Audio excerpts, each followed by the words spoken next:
నమస్తే.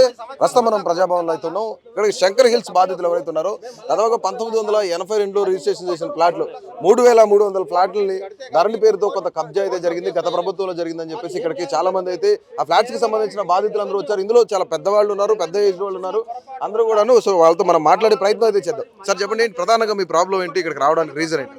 అదే 1984లో Shankar hills association చెప్పేసి ఒక ల్యాండ్ మీద 3600 మంది ప్లాట్లు కొన్నారండి. ప్లాట్లు కొన్న తర్వాత ధరణి పోర్టల్ వచ్చిన తర్వాత మళ్ళీ అవన్నీ అగ్రికల్చర్ కింద చూపించేసి అగ్రికల్చర్ ల్యాండ్స్ కింద మళ్ళీ వివిధ వ్యక్తులకు అక్కడ అమ్ముతున్నారు. ఇక్కడ తహసీల్దార్ ధరణి పోర్టల్ చూపిస్తుంది, రిజిస్ట్రేషన్ ఆఫీస్లో మామూలు రెగ్యులర్ ప్లాట్ల కింద చూపిస్తుంది. రెండు చోట్ల రిజిస్ట్రేషన్ సైమల్టేనియస్గా అవుతున్నాయి. అది అగ్రికల్చర్ ల్యాండ్ కాదు, ప్లాట్స్ ఉన్నాయని చెప్పి ఇప్పుడు కలెక్టర్ రిపోర్ట్ కూడా ఇచ్చారు. కానీ దాన్ని బేఖాతరు చేస్తూ ఈ పెద్ద పెద్ద కబ్జాకోరులు, గుండాలు మమ్మల్ని బలవంతంగా మా ప్లాట్ నుంచి మమ్మల్ని ఎలగొట్టడానికి చేస్తున్నారు.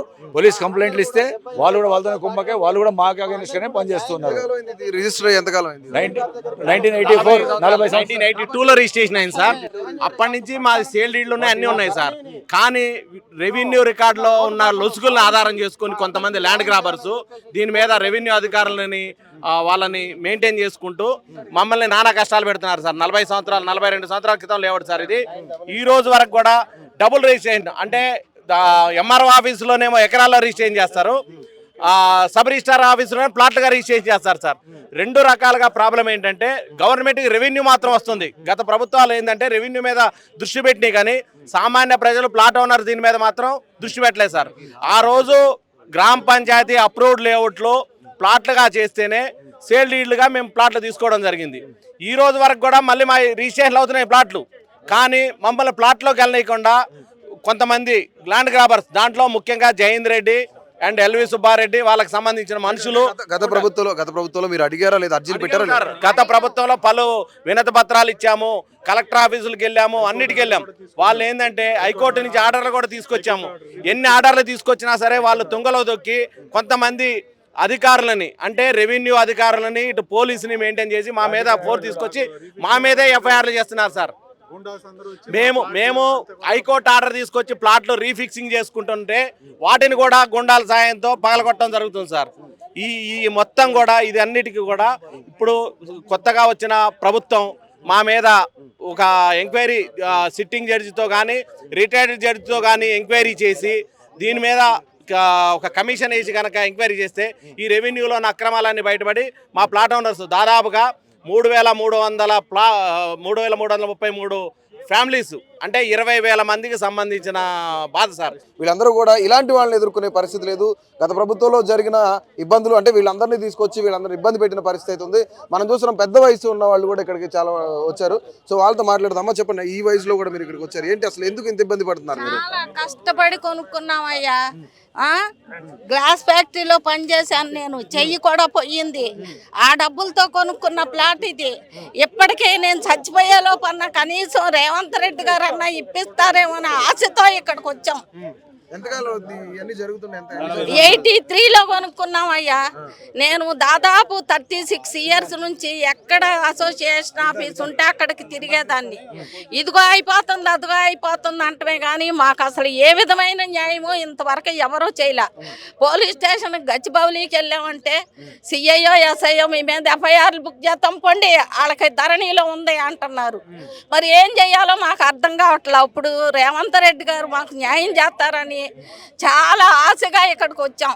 కనీసం మాలాంటి సీనియర్ సిటిజన్స్ కొంతమంది చచ్చిపోయారు, మేము కూడా చచ్చిపోక ముందే న్యాయం చేస్తారని ఈ విధంగా ఆశతో వచ్చామయ్యా. మేము ధరణి కంటే ముందు ఎప్పుడో రిజిస్టర్ చేసుకున్నాం. 83లో ధరణి అంటే తర్వాత వచ్చి అప్పుడు ప్లాట్ల కింద రిజిస్టర్ చేసాం. గ్రామ పంచాయతీ దాంట్లో అంతా బాగానే జరిగింది. ఇప్పుడేమో మళ్ళీ ధరణి అని దాన్ని అగ్రికల్చర్ ల్యాండ్ కింద చేస్తున్నారు. అలా అయితే ఎలాగో చెప్పండి మీరే. రిజిస్ట్రేషన్స్ బ్యాన్ పెడితే కూడా వీళ్ళు మధ్యరాత్రి క్లోజ్ చేయడము, ధరణి ఓపెన్ చేయడము, అప్పుడప్పుడు మళ్ళీ రిజిస్ట్రేషన్ చేయడం, మళ్ళీ క్లోజ్ చేయడం. ప్రభుత్వం ధరణి రద్దు చేస్తానంటుంది, కొత్త ఏదో తీసుకొస్తానని చెప్తుంది కూడా. సో ఒకవేళ ధరణి కనుక రద్దు చేస్తే మీ ప్లాట్లు మీకు తిరిగి వచ్చే పరిస్థితులు ఉన్నాయా?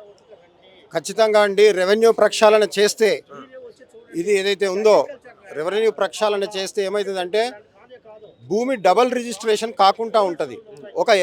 ఒక సర్వే నెంబర్లో ఎంత ఎక్స్టెంట్ ఉందో అంతవరకే రిజిస్ట్రేషన్ కావాలి, దానికంటే ఎక్కువ రిజిస్ట్రేషన్ కాకూడదు. కానీ ఎప్పుడైతే ధరణి పెట్టారో ఈ ధరణి వల్ల ఏమైపోయింది, ఇక్కడ వ్యవసాయ భూమిగా ఇక్కడ చూపెడుతుంది ఎక్స్టెంట్, అక్కడ ప్లాట్లలో కూడా సబ్ రిజిస్టర్ ఆఫీస్లో ఎక్స్టెంట్ చూపెడుతుంది, అక్కడ రిజిస్ట్రేషన్ అవుతుంది, ఇక్కడ రిజిస్ట్రేషన్ అవుతుంది. ప్రభుత్వం ఇట్లా 2 రిజిస్ట్రేషన్లు ఒకటే సర్వే నెంబర్కు 2 రిజిస్ట్రేషన్లు చేసి ఎట్లా మోసం చేస్తుంది? ఇట్లాంటి మోసాలను అయితే అరికట్టాలి కదా. కాబట్టి ధరణిలో ఇప్పుడు దాంట్లో అది ఏమైనా కేవలం రెవెన్యూ రికార్డు మట్టుకే ఉండాలి. ధరణి రిజిస్ట్రేషన్ అధికారం సబ్ రిజిస్ట్రార్కే ఉండాలి. సబ్ రిజిస్ట్రార్లోనే రిజిస్ట్రేషన్ కావాలి, ఒకటే చోట కావాలి.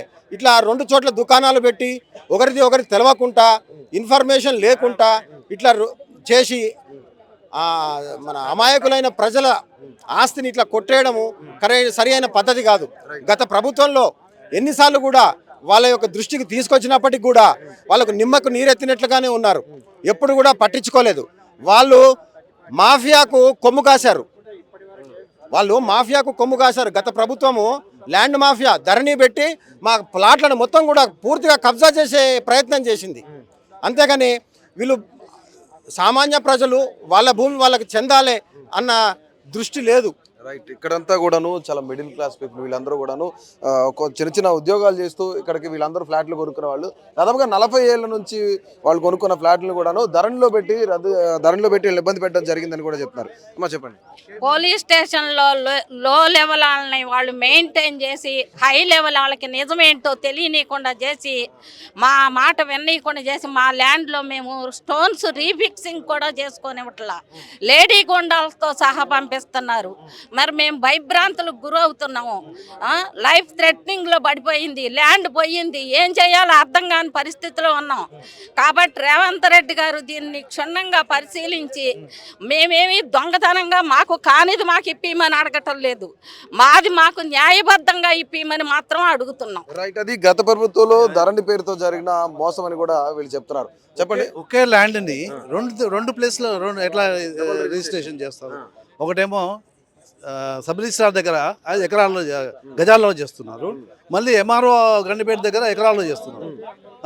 రెవెన్యూ రికార్డులో చాలా ప్రాబ్లమ్స్ ఉన్నాయి, అది ముందు సర్దుకోవాలి. రైట్, వీళ్ళందరూ మాట్లాడుతుంది రెవెన్యూ రికార్డులో చాలా ప్రాబ్లమ్స్ ఉన్నాయి. అలాగే ఒక భూమిని 2 సార్లు రిజిస్ట్రేషన్ చేశారని కూడా ఇక్కడ ఉన్న పబ్లిక్ చెప్తున్నారు. వీళ్ళందరూ కూడా చాలా మధ్యతరగతి పీపుల్, వీళ్ళందరూ కష్టపడి సంపాదించుకున్న కొంత డబ్బులు ఏదైతే వాళ్ళని కూడగట్టుకొని ఈ ల్యాండ్స్ కొనుక్కున్నారు. ధరణి పేరుతో మోసం అయితే జరిగింది. వీళ్ళందరికీ న్యాయం చేయాలని చెప్పేసి వీళ్ళందరూ ప్రజావానికి రావడం జరిగింది. రేవంత్ రెడ్డి గారు మా యొక్క విన్నపాన్ని మన్నిస్తారు, ఖచ్చితంగా మాకు న్యాయం చేస్తారని కూడా వీళ్ళందరూ చెప్తున్న పరిస్థితి.